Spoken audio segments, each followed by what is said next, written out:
Hello, this is Mario Farina. Today I'll be reading a story to you called Remembering the Anniversary.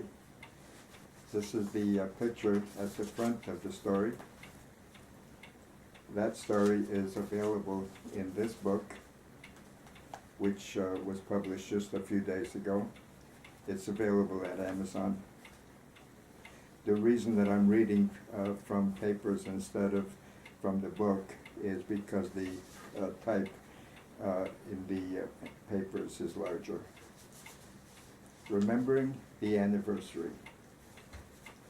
I should think you'd remember the most important date in our relationship, Wendy murmured, tears forming around the edges of her eyes. You could have at least given me a card. Ben realized how badly he had hurt his wife. True, he wasn't much for ceremony, but he should have known better. It had been less than a year after which he had met Wendy that he realized she was the one for him. Wendy had been a math instructor in the same school where he taught computer science. They had begun dating, and as they did so, he discovered that she was a no-nonsense observer of holidays, just as he was. It was a perfect match. So why was she complaining that he had not remembered their first anniversary? Women are different, he decided. A part of them says one thing, but they really mean something else. He was going to learn from this experience. But habits are strong. Ben would think about June 19 every so often, but most of the time the date dwelt in the hinterlands of his brain. As the date drew near for the second anniversary, the fact that it wasn't uppermost in his mind alarmed him.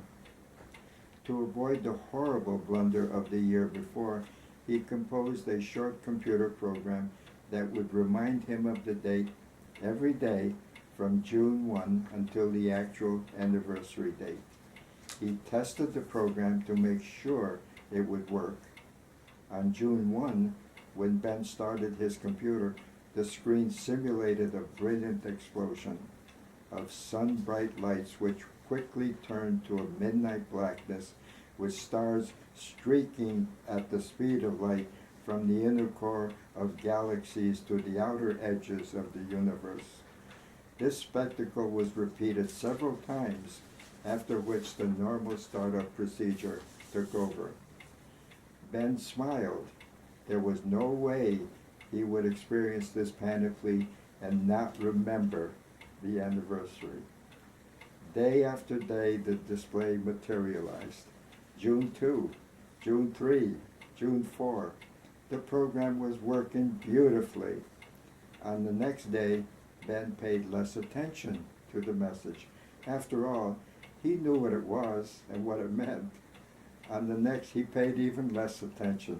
By the time June 10 arrived, Ben was accepting your message as part of the computer's startup procedure. Then June 18. It was a Saturday. At the breakfast table, Wendy mentioned that she needed to pick up some things at the supermarket. It was important she do this, she declared. This started a train of thought in Ben's psyche. Why important, he wondered. The word important vibrated like a tuning fork in his being. Important, important. Suddenly he stiffened as if struck by lightning. Tomorrow was indeed important. Tomorrow was June 19. Fool, he shouted inwardly to himself. How could he have forgotten the importance of June 19? He needed to do something, and he needed to do it quick.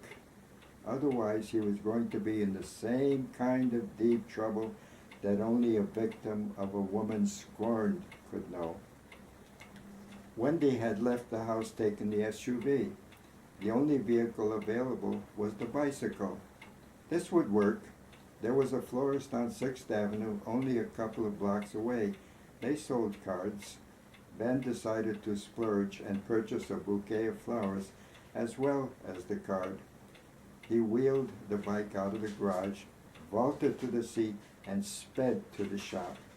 Broadly beaming, he stood the bike on its kickstand, hastened to the shop's ornate door, and entered. He made his way quickly to the card section. Where were the anniversary cards? Ah, there was the sign. The place was packed. Customers blocked his way. No matter. He bulldozed his way through and began perusing the cards. It was important he select an appropriate card. Something made him turn toward the figure standing next to him. His eyes met those of the other person. They were familiar, and so was the face. "Wendy," he managed to stammer, as she gasped in like manner. "Ben!"